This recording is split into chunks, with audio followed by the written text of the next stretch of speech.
how to create board in monday.com. So first open up monday.com, and then here you can see the plus icon here at the left side.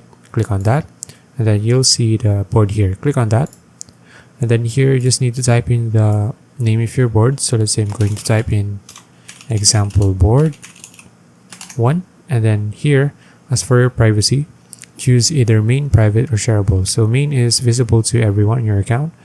Private is for working privately, alone or with selected team members.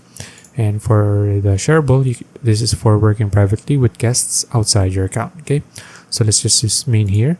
Then here, select what you're managing in this board. So just select here among the options here. But if the one that you're looking for is not here, you can just click on custom here and then just type it here. So let's say I'm going to choose employees, and then click on create board. Now let's just wait for monday.com to finish this, and there you go.